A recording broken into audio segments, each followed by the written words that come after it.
ఎఫెసీ పత్రిక 6వ అధ్యాయం 10 నుంచి 11 వచనాలు. 176 పేజీ నెంబరు. తుదకు ప్రభువు యొక్క మహాశక్తిని బట్టి ఆయన యందు బలవంతులైయుండుడి. మీరు అపవాది తంత్రములను ఎదిరించుటకు శక్తి గలవారగునట్లు దేవుడిచ్చు సర్వాంగ కవచమును ధరించుకొనుడి. చిన్న మాట ప్రార్థన. దయగల తండ్రి, పరిశుద్ధుడ, వందనాలు. చదవని లేఖనాలు ఎత్తిపట్టి మా వెనుకల్లో దీవించండి. వినే మనసు, గ్రహించే హృదయం, అనుసరించే మనసాక్షి ఈ పిల్లలమైన మాకు మీరు దయచేయమని సర్వశక్తిమంతుడైన యేసయ్య పరిశుద్ధ నామంలో ప్రార్థించి వేడుచున్నాము తండ్రి, ఆమేన్.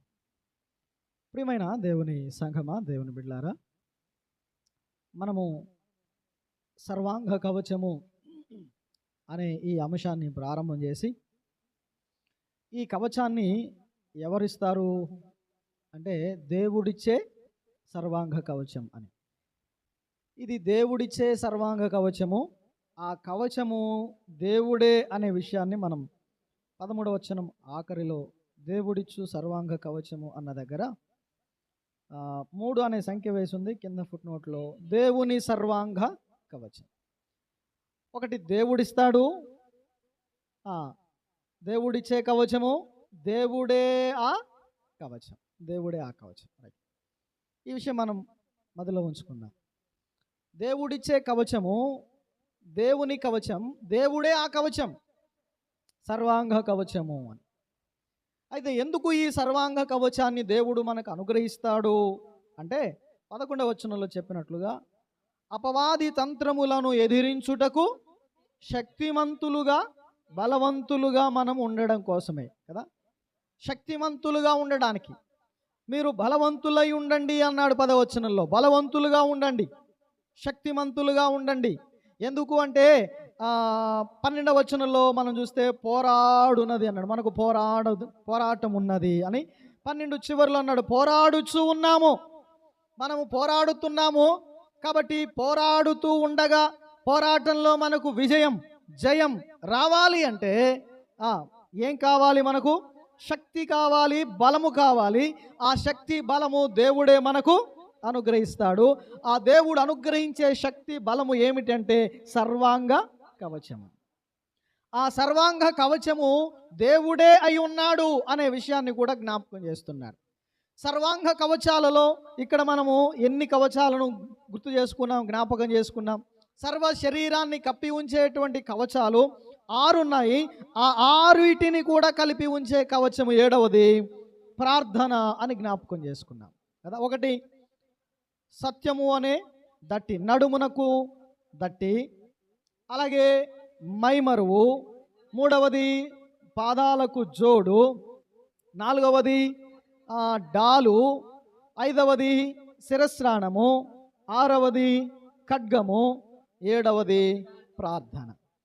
ఇక్కడ మనకు 14 నుంచి 18 వరకు ఉన్న వచనాల్లో వరుస క్రమంలో ఇవి మనకు కనబడతాయి.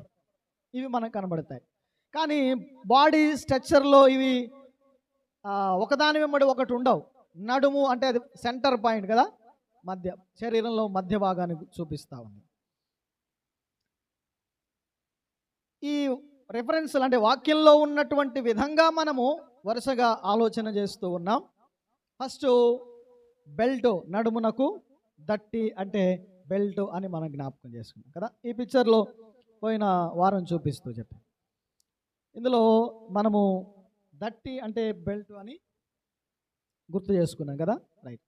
ఇప్పుడు 14వ వచనంలోనే మరొక కవచం ఉంది కదా.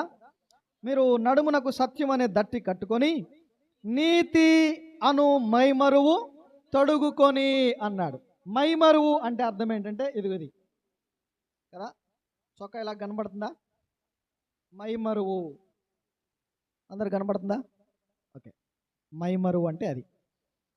అంటే ఈ ఛాతీ భాగాలను, గుండెను, ఈ ఉదరము అంతటిని కూడా కప్పి ఉంచే కవచం. అంటే ఒక చొక్కా లాంటిది అని. ఆ కవచాన్ని ధరించినప్పుడు ఇదిగో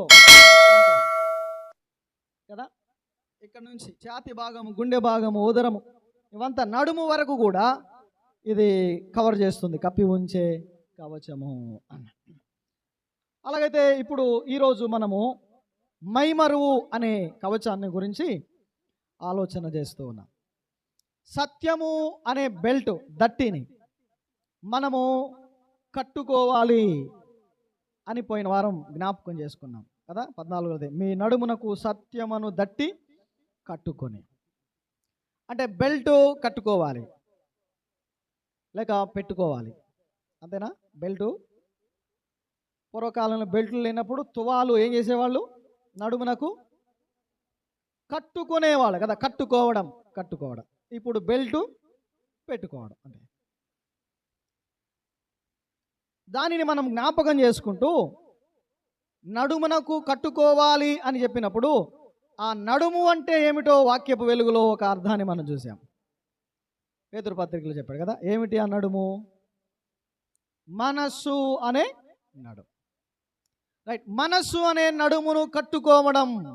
నడుముకు సత్యం అనే దట్టిని బెల్ట్ను కట్టుకోండి అంటే అర్థం ఏంటంటే మీ మనస్సులో సత్యమును పెట్టుకోనండి. సత్యము అంటే వాక్యమని మనం విన్నాం. సత్య వాక్యము, వాక్యమే దేవుడు కదా. వాక్యమే యేసుక్రీస్తు ప్రభు. నీ వాక్యమే సత్యము అని చెప్తూ వచ్చాడు.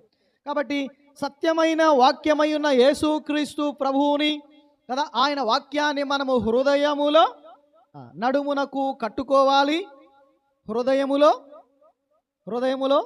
పెట్టుకోవాలి కదా. రైట్. తువాలు కట్టుకోవాలి, బెల్టు పెట్టుకోవాలి. ఓకే, అర్థమైంది అనుకోండి కదా ఆ భాగం. మన హృదయములో దేవుని వాక్యమును పెట్టుకోవాలి, ఉంచుకోవాలి. ఇప్పుడు రెండవది మనం ఆలోచన చేస్తున్నాం, అందులోనే మైమరువు అని చెప్పాడు. మైమరువు ఏం చేయాలట? తొడుక్కోవాలి కదా. రైట్. బెల్టు దట్టి కట్టుకోవాలి, మైమరువు ఏం చేయాలి?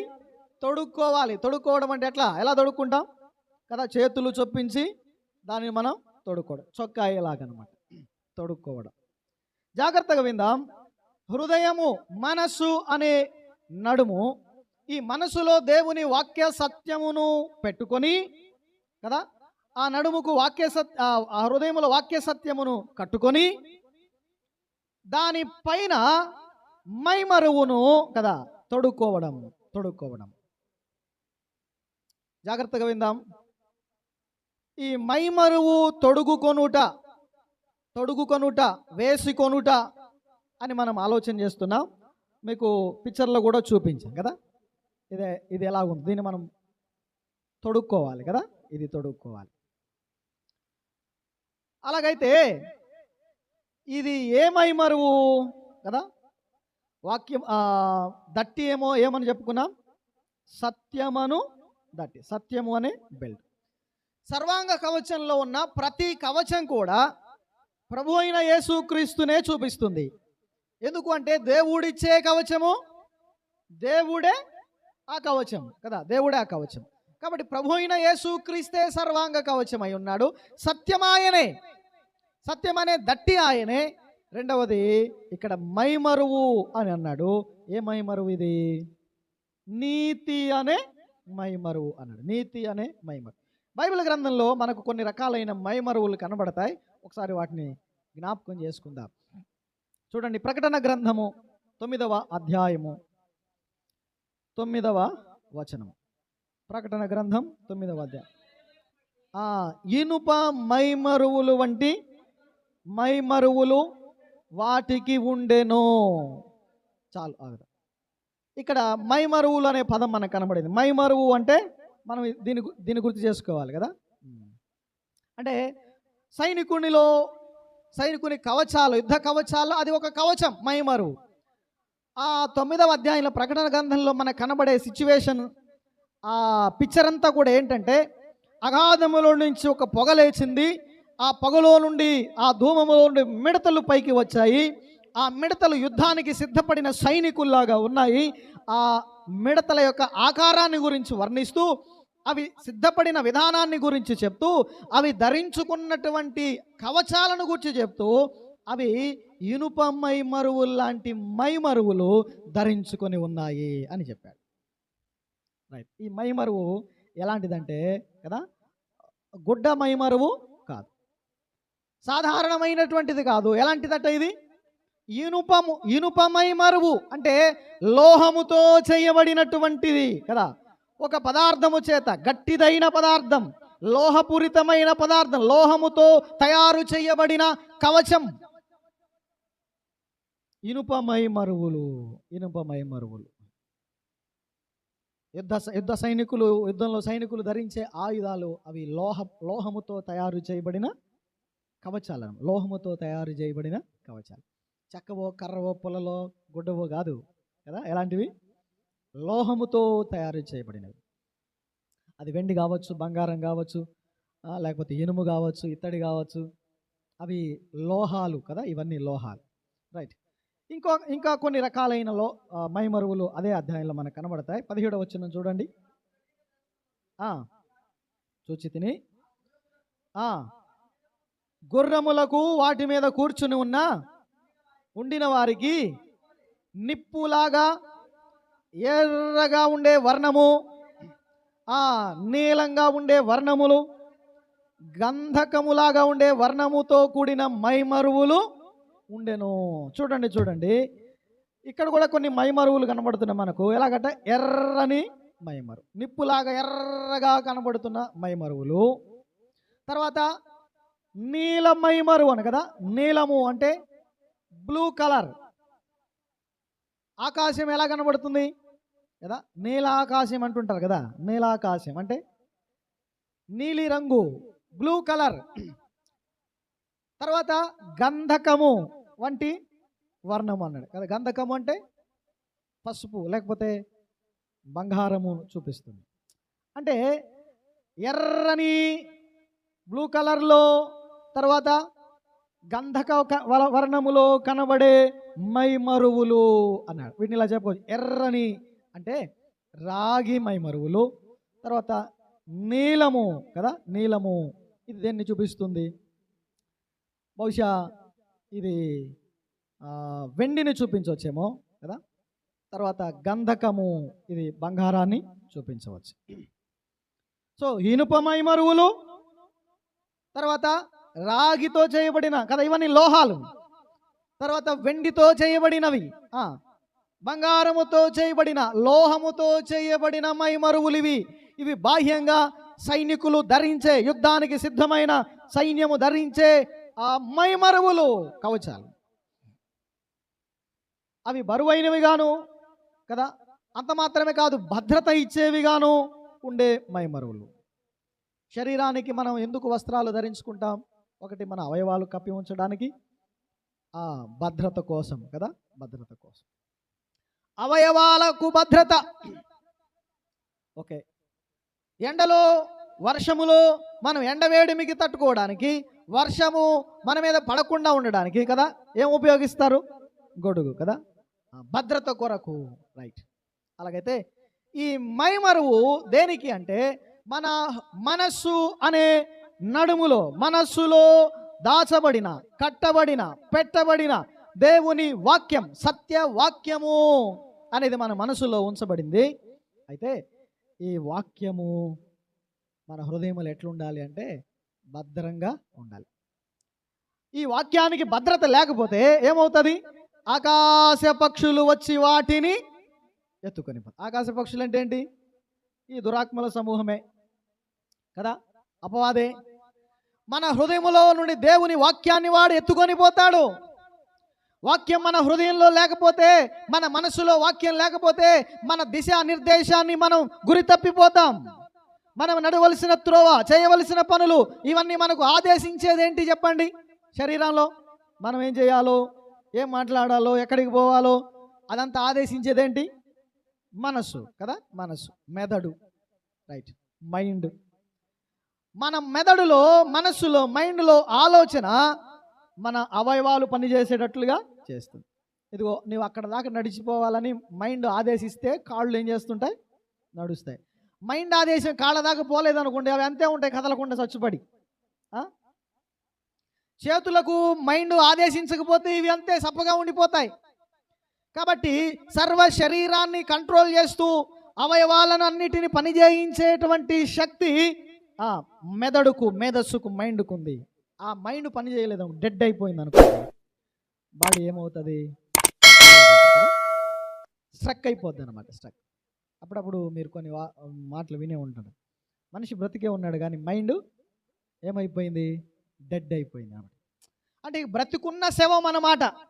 ఇంకా ఏమాత్రం ఛాన్స్ లేదు. అందుకొరకు చాలామంది ఏం చేస్తుంటారు, అవయవధానాలు చేస్తుంటారు కదా.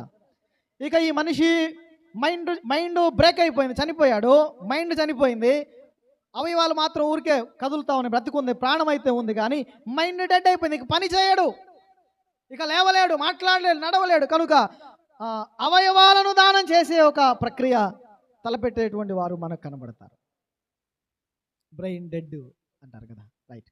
అలాగైతే మనస్సులో దేవుని వాక్యం ఉండగా ఆ దేవుని వాక్యం మన ఆధ్యాత్మిక జీవితంలో మన పోరాట ప్రతిమను కనబరచడానికి కదా, మన యుద్ధ నైపుణ్యాన్ని చూపించడానికి, యుద్ధంలో విజయం సాధించడానికి, ప్రత్యర్థులను ఎదుర్కోవడానికి లోపలున్న ఆ వాక్యమే మనకేమిస్తుంది, ఆదేశాలు ఇస్తుంది. అందుకొరకు ఆ హృదయములో మనస్సులో ఉన్న వాక్యాన్ని అపవాది దొంగిలించకుండా, ఎత్తుకుపోకుండా మనం ఏం చేయాలి, దానికి భద్రత, ప్రొటెక్షన్ కావాలి. ఆ వాక్యం మన హృదయంలో లేకపోతే ఏం జరుగుతుంది? బైబిల్ ఒక మాట ఉంది, హృదయము నిండిన దానిని బట్టి నోరు మాట్లాడు.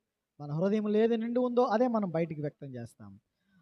ఒకని ఇల్లు, హృదయం అనే ఇల్లు శుభ్రంగా ఊడ్చి కడిగి కదా, తీర్చి చక్కగా అమర్చి ఉందట, ఖాళీగా ఉంది, శుభ్రంగా కడిగి ఊడ్చి తీర్చి ఖాళీగా ఉందట. ఇల్లు ఖాళీగా ఉంటే, ఖాళీగా ఉన్న ఇంట్లో చెప్పండి, ఇల్లు కట్టుకుంటాము, ఇంట్లో మనమన్నా ఉండాలా, లేకపోతే ఎవరికైనా అద్దెకైనా ఇస్తాం. ఇల్లు ఖాళీగా ఉంది, పాడు పెట్టామంటే అర్థం ఏంటి? కొన్నిసార్లు 6 నెలలు ఇల్లు మూతేయాలంటారు కదా, ఖాళీ చేయాలి. ఇక దాని ముఖం చూరు, దాని జోలికి పోరు. ఎందుకు? ఈలోపు దానిలోకి ఎవరు పోకూడదు, ఎవరు రాదు. మరి ఏముంటాయి చెప్పండి దాంట్లో? ఇంకా మనుషులు ఎవరు లేరు అనుకోండి, ఏముంటాయి? ఇక చీడ పురుగులు అన్నీ చేరతాయి. ఇంకా అవసరమైతే దురాత్మల సమూహం నివాసం చేస్తూ ఉంటుంది. ఖాళీగా ఉంటే కదా. అందుచేత ఖాళీగా లేకుండా ఏం చేయాలి? దానిలో ఎవరో ఒకరు ఉండాలి. అందుచేత ఒక నీళ్ళు ఖాళీగా ఉండడం చూసి దురాత్మలు ఏం చేశాయట, అరే వీడిల్లు ఖాళీగా పెట్టుకున్నాడు, ఎవరిని లోపలికి రానికుండా మనం వెళ్ళి జ్వరపడదామని తనకంటే చెడ్డవైనా నేను మునుపు ఒక్కడనే ఉంటే నన్ను ఎల్లగొట్టారు, ఈసారి ఎట్ట ఎల్లగొడతారో చూద్దాం, మనం అందరం కలిసి పోదాం అని వచ్చాయట కదా. అప్పుడు ప్రభు అన్నాడు, వీడి మొదటి స్థితి కంటే కడపటి స్థితి చాలా ఘోరంగా ఉంటుంది అని చెప్పాడు. రైట్. అంచేత హృదయంలో ఉన్న వాక్యాన్ని ఎత్తుకొని పోతే, అంటే ప్రభువును లేకుండా చేస్తే, వాక్యం అంటే యేసుక్రీస్తు ప్రభువుని జ్ఞాపకం చేసుకున్నా, మన హృదయంలో ఆయన ఉండి, ఆయన సింహాసనం ఉండి, ఆయన ఆదేశించిన ప్రకారం, ఆయన నడిపించిన ప్రకారం, ఆయన ఆత్మ నడిపింపును బట్టి మనం కొనసాగించబడకుండా ఉండేందుకు వాక్యము దొంగిలించబడకుండా, అది తీసివేయబడకుండా భద్రపరచబడినట్లుగా మరొక కవచం మనకు కావాలి. అది మైమరువు. వాక్యం మన హృదయంలో లేకపోతే, మనసులో లేకపోతే మరి ఇంకెవరు ఉంటారు చెప్పండి? ఎవరో ఒకరు ఉండాలి కదా. యేసు ప్రభు లేడు, వాక్యం లేదు, ఏముంటుంది ఇంకా చెప్పండి? అంతే. ఉంటే వాడన్నా ఉండాలా, లేకపోతే ఆయనైనా ఉండాలి. యేసు ప్రభు అన్నా ఉండాలా, లేదంటే అపవాదైనా ఉండాలి కదా. మన హృదయంలో ఎవరు ఉన్నారు? యేసయ్యకు స్థానం ఇస్తే, యేసయ్యకు మన హృదయంలో చోటిస్తే, ప్రభువా నీవు నా హృదయంలోనికి రండి, నాలో ఉండండి, నా జీవితంలో ఉండండి, నా బ్రతుకులో ఉండండి, నా మనస్సులో ఉండండి, నా ఇంటికి రండి అని అంటే, ఆయన వస్తే చెప్పండి, ఆయన వస్తే ఉదాహరణకు జక్కయ్యతో ప్రభు అన్నాడు, నేడు నేను నీ ఇంట ఉండవలసి ఉన్నది. నేడు నేను నీ ఇంటికి రావాలనుకున్న జక్కయ్య అంటే రమ్మని తీసుకొని వెళ్ళాడు. యేసు ప్రభు వెళ్ళాడు. ఆయన వెళ్ళేసరికి ఆల్రెడీ ఆ ఇంట్లో ఏముంది? అన్యాయం ఉంది కదా, బలాత్కారం ఉంది, అన్యాయమైన సంపాదన ఉంది, అక్రమం ఉంది, పాపం ఉంది. అంచేత యేసు ప్రభు ఆ ఇంట్లోకి ఎప్పుడైతే వెళ్ళాడో జక్కయ్య అన్నాడు, నేను అన్యాయంగా సంపాదించిందల్లా మళ్ళీ తిరిగి ఇచ్చేస్తాను, ఎవరి దగ్గర బలవంతం చేశాను వానికి మళ్ళీ ఇచ్చేస్తానయ్యా నేను అని విడిచిపెట్టేస్తాను, పని చేస్తాను, నేను అక్రమంగా సంపాదించింది అంతా కూడా పంచేస్తాను అని అన్నాడు. ఆయన ఉంటే అక్రమం ఉండదు అక్కడ, ఆయన ఉంటే పాపానికి ఇక చోటు ఉండదు అక్కడ, ఆయన ఉంటే అన్యాయానికి తావు ఉండదు. అందుచేత యేసుక్రీస్తు మన హృదయంలో ఉంటే పాపానికి చోటు ఉండదు, అపవిత్రాత్మలకు చోటు ఉండదు, దురాత్మలకు అవకాశమే ఉండదు. ప్రభువునకు దేవునికి లోబడితే దేవునికి లోబడడం అంటే ఏంటో తెలుసా? ఆయన మన హృదయంలోకి చేర్చుకోవడం. ఆయన మన హృదయంలోకి చేర్చుకుంటే అపవాది ఉండడానికి ఇంకా వీలే లేదు. దేవునికి లోబడి ఉండండి, అపవాదిని ఎదిరించండి. ఇలా చెప్పమంటారా? నువ్వు మర్యాదగా బయటికి వెళ్ళిపో, యేసుప్రభు వస్తున్నాడు, లే ఇక్కడి నుంచి లే అని అన్నట్టు అనమాట కదా. హృదయంలో తిష్ట వేసుకున్న అపవాదిని, మన ఇంట్లో సింహాసనం వేసుకున్న అపవాదిని ఎల్లగొట్టడానికి ఏం చేయాలి సార్? ఊరికి నువ్వు పోతావా పో అంటాడు. పోడు, ఆయన వస్తున్నాడు అని చెప్తేనే పోతాడు వాడు కదా. ఆయన రావాలి, ఆయనకి ఇక్కడ అవకాశం ఉంది, ఆయనకు చోటు ఉందంటేనే వీడు బయటకు పోతాడు. ఎందుకో తెలుసా? పరిశుద్ధత దగ్గర పాపానికి చోటు లేదు. పరిశుద్ధుడు ఉన్న చోట పాపము నిలువ జాలదు. యేసుక్రీస్తు ఉన్న దగ్గర అపవిత్రాత్మకు దురాత్మకు అవకాశమే చోటే ఉండదు. వాడల్లంత దూరం వెళ్ళిపోతాడు. వెలుగు దగ్గర చీకటికి చోటే అవకాశమే ఉండదు కదా. చీకటి పోవాలంటే ఏం ఉండాలి చెప్పండి? ఏం రావాలి? చీకటి పోవాలంటే వెలుగు రావాలంటే. ఇప్పుడు దాకా మనం ఆరాధనలో జ్ఞాపకం చేసుకున్నాం, ఆయన ఎవరు? వెలుగై ఉన్న దేవుడు. పూర్వము మీరు చీకటి అయి ఉంటిరి అన్నాడు. పూర్వం మనము చీకటి హృదయం, చీకటి మన హృదయంలో అలుముకొని ఉంది. వెలుగైన దేవుడు మన హృదయంలోనికి రావడాన్ని బట్టి ఏమైంది? మనం వెలిగించబడ్డాం. వెలుగు మహిమ. అలాగైతే యేసయ్య మన హృదయంలోనికి వస్తే, ఒకవేళ ఆల్రెడీ వాడు ఉన్నాడు అనుకోండి, వాడికి ఇంకా అవకాశం ఉండదు, చోటు ఉండదు, అవకాశం ఉండదు. చాలా కాలం వాడకుండగా ఉన్న ఇండ్లు ఏమవుతుంది? అది బూజు బట్టి, పాడు బట్టి, దుమ్ము బట్టి, ధూళి బట్టి అసహ్యంగా ఉంటుంది. ఏం చేస్తాం? మనం ఉండాలనుకుంటే అట్లాగే ఉంటామా? ఏమో ఒక పక్కన సర్దుకుందాం అనుకుంటామా? ఒక పక్క పాములు, తేళ్ళు, జర్రులు అవి నివాసం చేస్తుంటే మనం కూడా ఏదో ఒక పక్కన కాస్త సర్దుకుందాం అనుకుంటామా? ఏం చేస్తాం? శుభ్రంగా ఊడ్చి కడిగి శుద్ధి చేస్తాం, వాటిని వెళ్ళగొడతాం అంతే. హృదయాలలో అపవాది సింహాసనం వేసుకొని కూర్చున్నాడు చాలా మంది జీవితాల్లో. వాడు వెళ్ళిపోవాలంటే ఎవరు రావాలి లోపలకు? ఎవరు రావాలి? అందుకే నేడు నేను నీ ఇంటికి రానిస్తావా? నీ హృదయంలోనికి రావాలనుకున్నాను, అవకాశం ఇస్తావా? యేసయ్యను ఎవరైతే ఆహ్వానిస్తారో వాళ్ళ ఇంటికి, వాళ్ళ హృదయంలోనికి వస్తాడు. ఆయన బలవంతంగా వచ్చేవాడు కాదు. బలవంతంగా ఎవరి హృదయాల్లోకి జొరబడడు, ఎవరి జీవితాల్లోకి ఆయన రాడు. చాలా మంది అంటారు బలవంతం చేస్తు ఎవరికండి బలవంతం? ఆయనకు అవసరమే లేదు కదా, ఆయనకు అవసరమే లేదు. కొన్నిసార్లు మనం అంటుంటాం కదా, పనిమాలు ఇంటికి వచ్చి చెబితేనే వెళ్ళడం కష్టం కదా. నీ చేత చెప్పి పంపించారా కదా, ఇంటికి వచ్చి చెబితేనే కష్టం వెళ్తాం అని. కొన్నిసార్లు ఏమంటాం? కాకి చేత కబురంపినా వచ్చేద్దాం కదా అని. యేసు ప్రభువు అన్యాయంగా, అక్రమంగా, బలవంతంగా ఎవరి జీవితాల్లోకి రాడు, ఎవరి హృదయాల్లోకి రాడు. ఆయన నువ్వు పిలిస్తే, ఆహ్వానిస్తేనే, గౌరవప్రదంగా అడిగితేనే ఆయన అడుగు పెడతాడు, లేకుంటే ఆయన దాటిపోతాడు కదా. ప్రకటన గ్రంథం 3:20 ఏముంది? ఆయన హృదయం అనే తలుపు నొద్ద నిలుచుని ఏం చేస్తున్నాడట? తడుచున్నాడు కదా. ఏమండి, ఎవరైనా ఉన్నారా లోపల? నేను పలానా లోపలికి రావాలనుకుంటున్నాను, రావచ్చా అని అడుగుతాడు ఆయన. ఓకే, రావచ్చు అని తలుపు తీస్తే వస్తాడు. అక్కర్లేదు అని నువ్వు తలుపు వేసుకుని ఉంటే ఆయన ఏం చేస్తాడు? వెళ్ళిపోతాడు. అంతేగాని బలవంతంగా తలుపులు తెరుచుకొని బద్దలు కొట్టుకొని ఆయన లోపలికి వచ్చేవాడు కాదు. యేసు ప్రభువుని హృదయంలోనికి ఆహ్వానిస్తే ఆయన వస్తే, ఆయన వచ్చాడంటే ఇంకా అపవిత్రతకు, పాపానికి చోటు, దురాత్మకు చోటు ఉండదు, చీకటికి అక్కడ అవకాశమే ఉండదు. చాలా మంది యేసయ్యకు హృదయంలో చోటు ఇవ్వకుండా వారి లోపల పాపాన్ని, చీకటిని, అపవిత్రతను పెట్టుకుని అలాగే కొనసాగుతున్నారు. రైట్. మన హృదయం అనే మనస్సులో కదా, మనస్సులో దేవుని వాక్యమును అంటే యేసు ప్రభుని ఉంచుకున్నాము. ఆయన మనస్సులో నివాసం, సింహాసనం ఆయనకు వేసాం మనం. రెండవది మైమరువు తొడుక్కున్నాం కదా, మైమరువు. ఇది నీతి అనే మైమరువు. ఇనుప మైమరువులు ఉన్నాయి, ఇత్తడి మైమరువులు ఉన్నాయి కదా, రాగి మైమరువులు ఉన్నాయి, వెండి బంగారాల మైమరువులు ఉన్నాయి. కానీ ఈ మైమరువు ఏది? మనం ధరించుకునే మైమరువు నీతి అనే మైమరువు. నీతి. ఇవి అందరికీ అన్నిటిలాగా బయటకు కనబడేది కాదు. ఇది ఆత్మ సంబంధమైన కవచము. ఈ సర్వాంగ కవచము ఆత్మ సంబంధమైనది. బయటకు చూపించమంటే ఇది కనబడేది కాదు. ఇది బాహ్యంగా బాహ్య నేత్రాలకు కనబడే కవచాలు కావు. ఇవి ఆత్మ సంబంధమైన ఆంతర్యమైన నేత్రాలతో చూస్తేనే ఇవి కనబడతాయి, అర్థమవుతాయి కదా, అర్థమవుతాయి. రైట్. ఇప్పుడు బెల్ట్ పెట్టుకోవాలి, కట్టుకోవాలి, మైమరువు తొడుగుకోవాలి కదా, ధరించుకోవాలి. ఇప్పుడు వద్దాం. ఈ మైమరువు ఏమిటి అంటే సత్యము అనే మైమరువు కదా, సత్యము అనే. ఈ సత్యము అనే మైమరువును మనము జ్ఞాపకం చేసుకుంటే ఏమిటి సత్యం?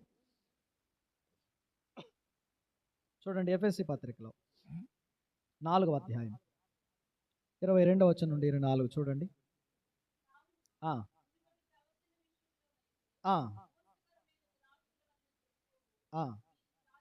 ప్రాచీన స్వభావము వదులుకొని నూతన పరచబడిన వారై నీతియు యథార్థమైన భక్తి గలవారై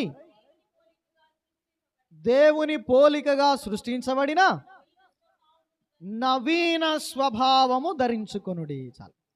ఒకటి ప్రాచీన స్వభావము కదా, ప్రాచీన స్వభావం. రెండవది నవీన స్వభావం. ప్రాచీన స్వభావం ఎలాంటిది? చదవండి, ఎలాంటిది? మునుపు మోసకరమైన దురాశలు చెడిపోవు. ప్రాచీన మోసకరమైన దురాశలు కలిగినటువంటిది ప్రాచీన స్వభావం. మోసం ఉంది, దురాశ ఉంది, పాపం ఉంది, అపవిత్రత ఉంది. అది మోసము చేత, అపవిత్రత చేత మలినమైపోయినటువంటి స్వభావం పాతది, ప్రాచీనము. పాతది, ప్రాచీనం అంటే పాతది. తర్వాత ఏమన్నాడు? నవీన స్వభావం అన్నాడు. ఈ నవీన స్వభావం ఎట్లాంటిది? నీతి, యథార్థత, భక్తి. నీతి యథార్థమైనది, భక్తితో కూడినది, దేవుని పోలికలో ఉన్న స్వభావం, దేవుని పోలికగా ఉన్న స్వభావము నవీన స్వభావము. నవీన స్వభావాన్ని ప్రాచీన స్వభావాన్ని విడిచిపెట్టి నీతి, భక్తి, యథార్థత అనే నవీన స్వభావమును ధరించుకోండి. రైట్. ఇప్పుడు ఈ మైమరువు అనే దాని గురించి మనం జ్ఞాపకం చేసుకున్నాం. ఏ మైమరువు ఇది? నీతి అను మైమరువు. ఏం చేయాలి? దీన్ని ధరించుకోవాలి, తొడుక్కోవాలి కదా. రైట్. సత్యం అనే దట్టిని కట్టుకోవాలి లేదా పెట్టుకోవాలి. నీతి అనే మైమరువును తొడుక్కోవాలి లేకుంటే ధరించాలి కదా. ధరించడం అన్నా తొడుక్కోవడం అన్నా ఒకటి. తొడుగుకొనడం మనము పాత వస్త్రాలను ఏం చేస్తాం? వాటిని తీసి క్రొత్త వస్త్రాలను ధరించుకుంటాం. ఈ రోజంతా వేసుకున్నాం, సాయంత్రమో లేకపోతే రేపొద్దున ఏం చేస్తాం? ఈ వస్త్రాలు తీసేసి మళ్ళీ మంచి వస్త్రాలు ధరించుకుంటాం. అర్థమవుతుంది కదా. పాతది తీయకుండా దాని మీద వేస్తామా? దాని మీద వేసుకుంటా పోతే ఏమంటారు వాళ్ళని? మనకు అప్పుడప్పుడు కనపడుతుంటారు కదా. ఆల్రెడీ లోపల ఒకటి ఉంటుంది, మళ్ళీ ఎవరో ఇస్తారు ఒకటి, దాన్ని వేసేసుకుంటాడు, లోపల తీయడు, ఇది పాత అయిపోద్ది, చిరిగిపోతుంటుంది. మళ్ళీ ఎవడో పాపం చూసి మళ్ళీ ఇంకోటి ఇస్తాడు, దీన్ని తీసేయడు, దాన్ని అట్లాగే వేసుకుంటాడు. పిక్చర్ గుర్తుకొచ్చిందా? ఎవరు? అంతే. పాతది తీయకుండగా కొత్తది ధరించుకుంటున్నామంటే ఇలా చెప్పొచ్చు, స్క్రూ లూజ్ కదా. మైండ్ మైండ్ పని చేయనోడు, పిచ్చివాడు, మెంటలోడు కదా, ఏదో పేర్లు. వాడికి స్క్రూ నట్టు లూజ్ అండి. అవునా? అలా అయితే పాత ప్రాచీన స్వభావాన్ని విడిచిపెట్టకుండా ఇంకా మైండ్ లేని వానిలాగా కదా, అయ్యో మైండ్ సరిలేని వానిలాగా, గతి తప్పినట్లుగా, శృతి తప్పినట్లుగా పాత దాని మీదే క్రొత్తది ధరించుకునే ప్రయత్నం చేస్తే లోకానికి వెర్రిగా కనబడతాం. నీతి అనే మైమరువును ధరించుకొని లోపల చెడుగు, దోపుడు, అసహ్యత, పాపమును ఉంచుకుంటే అది సరైన విధానం, క్రమము కాదు. శుద్ధి చేయబడిన, నవీనపరచబడిన మనస్సాక్షి కలిగిన వారు చేయదగిన పని కాదు. ప్రాచీన స్వభావాన్ని తీసివేసుకొని నవీన స్వభావాన్ని ధరించుకోవాలి. పాతది తీసి కొత్తది ధరించుకోవాలని మధ్యలో ఒకటి జరుగుతుంది. ఏంటది? శుభ్రం చేసుకుంటాం కదండి దేహాన్ని, స్నానం చేసి, అవునా కదా? స్నానం చేయకుండా పాతది తీసేసాం, మళ్ళీ కొత్తది వేసేసుకుంటామా? కొత్తది ధరించడానికి శుద్ధి అనేది అవసరం కదా, శుద్ధి. రైట్, ఒక మాట చదువుదాం చూడండి. రోమపత్రిక 13వ అధ్యాయం వచనం 14 చూడండి.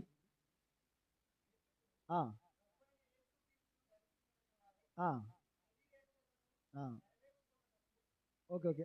దానికంటే ముందుగా గలతీ పత్రిక 3:27 చూడండి. గలతీ 3:27.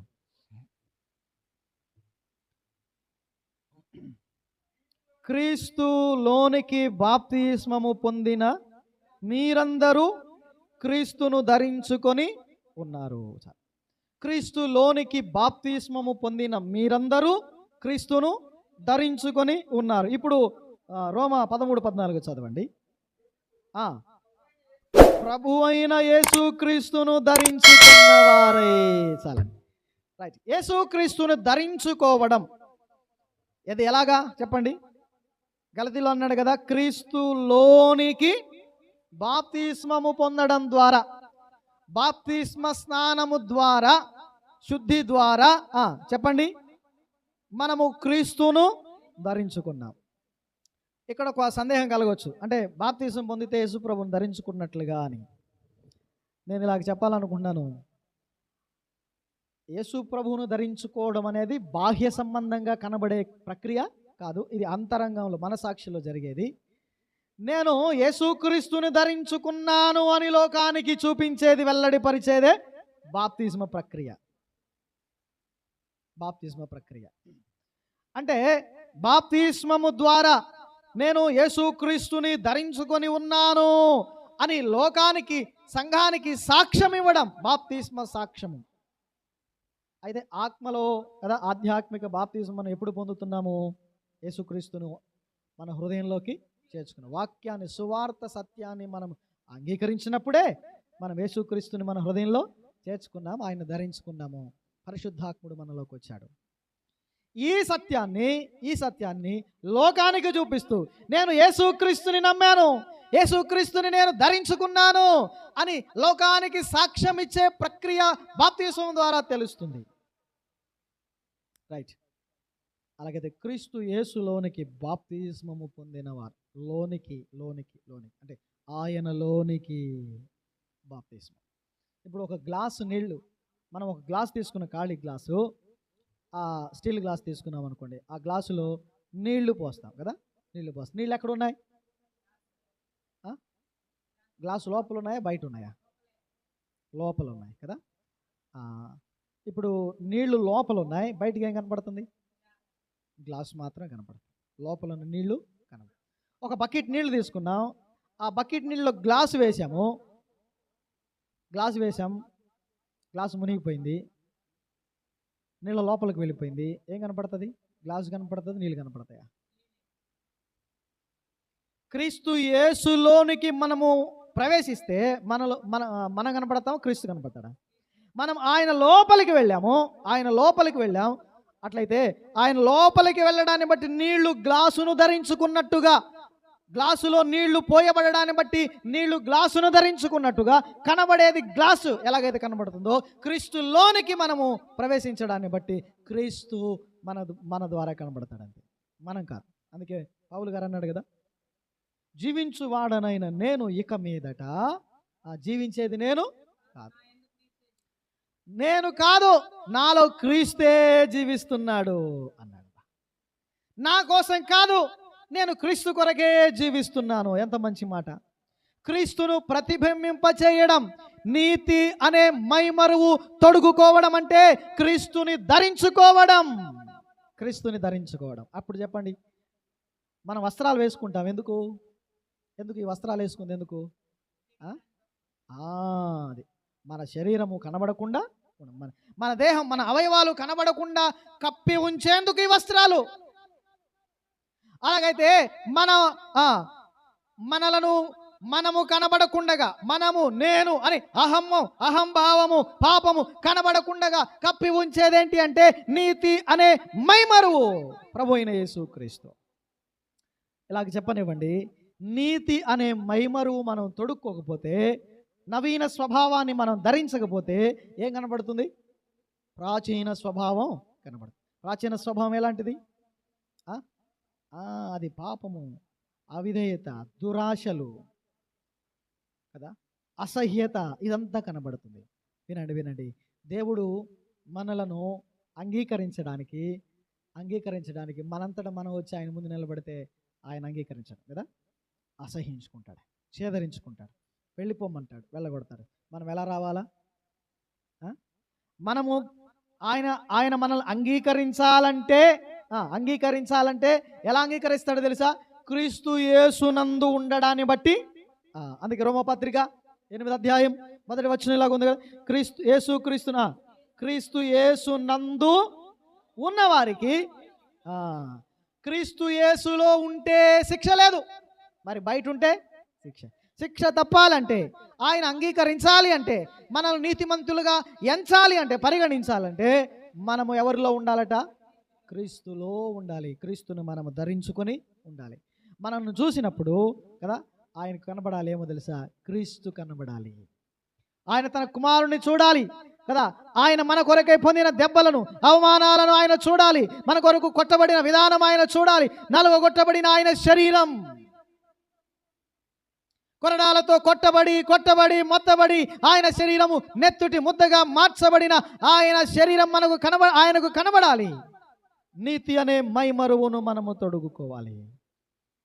యేసుక్రీస్తును ధరించుకొనిన వారమై, యేసుక్రీస్తే ఆ నీతి. దేవుడు తన కుమారుణ్ణి నీతి కవచంగా మనకు ఇచ్చాడు. కొరింథీ మొదటి పత్రిక 1:31 చూడండి. 1:31 త్వరగా. కొరింథీ మొదటి పత్రిక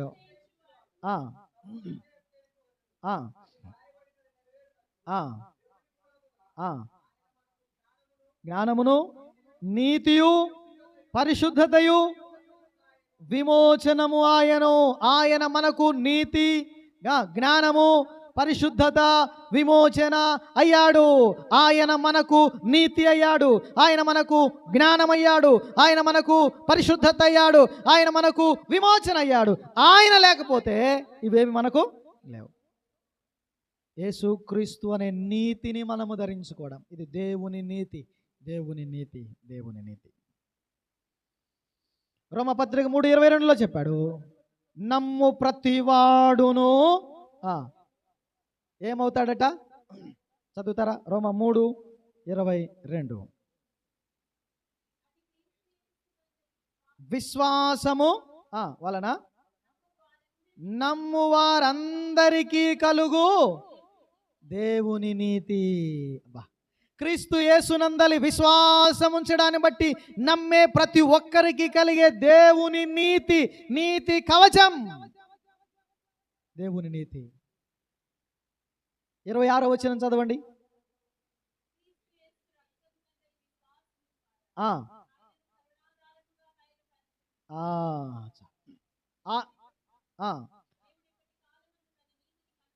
తన నీతిని కనబరుచు నిమిత్తము తాను నీతిమంతుడు నీతిమంతుడు అయిన యేసునందు విశ్వాసము గలవారిని నీతిమంతులుగా తీర్చేస్తాడు ఆయన. అబ్బా, రైట్. ఇప్పుడు చెప్పండి, మన స్వనీతి ఆయన దృష్టికి మురికి గుడ్డలు కదా, మురికి గుడ్డలు, పాత వస్త్రాలు, రోత వస్త్రాలు. ఈ స్వనీతిని కప్పేసి కదా, దాన్ని తీసేసి దేవుని నీతి అయిన యేసుక్రీస్తుని మనము ధరించుకోవడం చేత దేవుడు క్రీస్తునందు నిన్ను నన్ను ఏం చేస్తున్నాడు? ఆయన నీతిమంతులుగా ఎంచుతున్నాడు, తీరుస్తాడు, అంగీకరిస్తున్నాడు. అందుకొరకు నీతి అనే మైమరువు మనము తొడుక్కోవాలి, ధరించుకోవాలి. యేసుక్రీస్తును ధరించుకున్న వారమై అన్న కదా, యేసుక్రీస్తును ధరించుకున్న వారమై. ఒక మాట చెప్పి నేను ముగించేస్తాను. యేసుక్రీస్తును ధరించుకున్నాం మనము లేదా? రోమపత్రిక 13:14 చూడండి.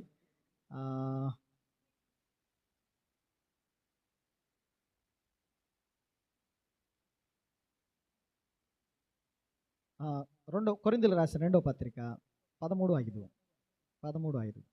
2వ కొరింథీ పత్రిక, కొరింథీయులకు రాసిన 2వ పత్రిక. మీరు విశ్వాసం గలవారై ఉన్నారో లేదో మిమ్మును మీరే శోధించుకొని చూసుకోండి, పరీక్షించుకోండి. మీరు భ్రష్టులు కాకుండా ఉంటే యేసుక్రీస్తు మీలో ఉన్నాడని మిమ్మల్ని గూర్చి మీరు ఎరుగరా. చాలు. చెప్పండి, ఇప్పుడు మనకు ఇంతకు ఈ కవచం ఉందా లేదా? క్రీస్తుని ధరించుకున్నామా లేదా? ఎవరు చెప్పాలి? ఎవరు చెబుతారు చెప్పండి? నువ్వు క్రీస్తుని ధరించుకున్నావని నేను నిన్ను గురించి చెప్పక్కర్లేదు, నీవు నన్ను గురించి చెప్పండి. మనము ధరించుకున్నామో లేదో అనే సంగతి మనమే మనలను మనమే పరీక్షించుకోవాలి, మనల్ని మనమే పరీక్షించుకొని చూసుకోవాలి. కొంతమంది అంటుంటారు, ఏం మరీ అంత ఒళ్ళు తెలియకుండా ఉన్నావు, కనీసం ఒంటి మీద వస్త్రం ఉందో లేదో కూడా తెలియనంతగా ఉన్నావా అని మందలిస్తుంటారు కదా. కొంతమంది ప్రవర్తన అలాగుంటుంది. అందుకొరకే ఏమంటున్నాడు పౌలు గారంటే, మిమ్మల్ని మీరే పరీక్షించుకోండి. ఎవరో మిమ్మల్ని చూసి నీకు ఇది లేదు అది లేదు అనడం కాదు, అసలు నీకు ఉందా లేదో నీకు నీవే చూసుకో. ప్రకటన గ్రంథంలో అంటాడు, ఎవడును నీ వస్త్రమును అపహరింపకుండగా చూసుకో. యెరూషలేము నుండి యెరికోకు దిగిపోతున్న ఒక వ్యక్తి దొంగల చేతిలో చిక్కబడి కొట్టబడ్డాడు. వాడు ఏం దోచుకోబడ్డాడు? వాడి దగ్గర ఏం దోచుకున్నాడట? వస్త్రాలు దోచుకున్నాడు. వస్త్రం ఉందా? రక్షణ వస్త్రం, ఉల్లాస వస్త్రం, ఆనంద వస్త్రం కదా, ఆత్మీయ వస్త్రం ఉందా లేదా? దోచుకోబడిందా? లేకుంటే ధరించుకునే ఉన్నామా? మనలను మనమే పరీక్షించుకోవాలి. లోతును గురించి ఒక మాట ఉంది. అతడు ద్రాక్షరసాన్ని సేవించి మత్తుడై ఎలా ఉన్నాడట? వస్త్రహీనుడయ్యాడట. మత్తులైతే కదా, పాపపు మత్తులో, లోకపు మత్తులో, అపవాది మత్తులో వస్త్రాన్ని పోగొట్టుకున్నా కూడా గ్రహింపు లేనటువంటి స్థితిలో యేసుక్రీస్తుని ధరించుకొని ఉన్నామో లేదో మనలను మనమే మన విశ్వాసం గలవారమై ఉన్నామో లేదో మనల్ని మనమే పరిశీలన చేసుకోవాలి కదా. మనలను మనమే పరిశీలన చేసుకోవాలి. అది ఎవరో చెప్పేది కాదు, మనల్ని మనమే పరిశీలించుకుంటే అర్థమవుతుంది. ఒక్క మాట అక్కడ అన్నాడు కదా, మనల్ని మనమే పరీక్షించుకుంటే మీరు భ్రష్టులు కాని ఎడల యేసుక్రీస్తు మీలో ఉన్నాడని ఎరుగుదురు. చాలు. లోపల భ్రష్టత్వం ఉంటే కదా, అవిధేయత ఉంటే, ఇదిగో మిమ్మల్ని మీరు పరీక్షించుకున్నప్పుడు లోకం, పాపం, అవిధేయత, భ్రష్టత్వం ఇవేమన్నా కనబడినాయి అనుకోండి, అరే క్రీస్తుని మనం ధరించుకోలేదే అని అర్థం అవ్వాలా. నిత్య అనే మైమరు మనం లేదే అనే సంగతి అర్థం కావాలి కదా. లోపల భ్రష్టత్వం లేకుండా, పాపం లేకుండా వాటంతని తీసివేసుకుని, అవిధేయతను, పాపాన్ని తీసివేసుకుంటే అప్పుడు మనకు అర్థం అవ్వాలి, క్రీస్తుని ధరించుకున్న వాళ్ళం. మీ హృదయంలో భ్రష్టత్వము లేని ఎడల, లేకుండిన ఎడల మీరు క్రీస్తుని ధరించుకున్న వారని మీరు ఎరుగరా. కాబట్టి మిమ్మల్ని మీరే పరీక్షించుకొని చూసుకోండి. కాబట్టి ఎవరికి వారు ఏం చేయాలి? ప్రభు బలను సమీపించేటప్పుడు కూడా కొరింథీయులకు రాస్తూ పౌలు జ్ఞాపకం చేసి ప్రతివాడు తన్ను తాను పరీక్షించు, విమర్శలోకి రాకుండానట్లుగా, విమర్శించబడకుండానట్లుగా ప్రతివాడు తనను తాను విమర్శించుకోవాలి. అంటే పరిశీలించుకోవాలి, తన అంతరంగాన్ని ప్రశ్నించుకోవాలి, తన మనసాక్షిని ప్రశ్నించుకోవాలి, పరిశోధించి నీతి అనే మైమరువును ధరించుకోవాలి. ఒక మాట, యుద్ధంలో సైనికుడు ఎందుకు నీతి అనే మైమరువు, ఇనుప మైమరువు లేకపోతే వెండి, ఇత్తడి, బంగారం మైమరువులు ధరిస్తాడంటే శత్రువు ప్రతిదాడిని కదా తట్టుకోవడానికి. యుద్ధము ఆ కవచం ఎందుకంటే శత్రువు బాకు శత్రు ఖడ్గము మన గుండెల్లోకి అది జొరబడకుండా ఉండడానికి. ప్రత్యర్థి ఎన్ని ప్రయోగాలు చేసినా అవన్నీ తిరిగి కొట్టేటట్లుగా కదా, బెడిసి కొట్టేటట్లుగా ఆ కవచం అవసరం. కవచం లేకపోతే గుండెలోకి బాణం దిగిపోతుంది, కవచం లేకపోతే గుండెలోకి ఖడ్గం దిగిపోతుంది, కవచం లేకపోతే గుండెలోకి బళ్ళెం దిగిపోతుంది. కవచం మనలను కాపాడుతుంది కదా, మైమరువు కాపాడుతుంది హృదయాన్ని భద్రం చేసుకోవడానికి. దేవుని వాక్యం మన హృదయంలో పదిలంగా ఉండడానికి ఆ కవచం మనలను కాపాడుతుంది. చెప్పండి, వాక్యం ఆయనే, మైమరువు ఆయనే, మన హృదయంలో ఉండేది ఆయనే. మన హృదయ సింహాసనం పదిలంగా ఉండడానికి ప్రొటెక్షన్ బయట నుండి ఇస్తుంది కూడా ఆయనే. కాబట్టి క్రీస్తు ప్రభువుని మనం ధరించుకున్నామా? ప్రభువుని మనము ధరించుకున్నామో లేదో, యేసు క్రీస్తుని ధరించుకుని వారమై ఉన్నామో లేదో మనల్ని మనమే పరిశీలించుకుందాము, పరీక్షించుకుందాం. ఆయన మనలో ఉండాలి. రెండవది, ఆయన మనతో ఉండాలి కదా, మనతో ఉండాలి. అప్పుడు మనకు భద్రత, క్షేమం కలుగుతుంది. మనము అపవాది తంత్రములను ఎదిరించుటకు, చెప్పండి, శక్తిమంతులగునట్లుగా సర్వాంగ కవచాన్ని, యేసుక్రీస్తు అనే మైమరువును మనం ధరించుకున్నప్పుడు అపవాది వేసే తంత్రాలన్నిటినీ కదా ఏం చేస్తాం, మనం ఎదిరించగలుగుతాం, శక్తిగా జయించగలుగుతాం. ప్రభు ఈ తలంపులు మనందరి వెనుకల్లో దీవించునుగా. ఈ వీడియో మీకు నచ్చినట్లయితే లైక్ చేయండి మరియు షేర్ చేయండి. సబ్స్క్రైబ్ చేయడం మాత్రం మర్చిపోకండి. సబ్స్క్రైబ్ బటన్ పక్కనే ఉన్నటువంటి గంట సింబల్ కూడా మీరు నొక్కండి. అప్పుడు మాత్రమే మేము అప్లోడ్ చేసే ప్రతి కొత్త వీడియో నోటిఫికేషన్ ద్వారా మీకు అందుతుంది. Thank you for watching.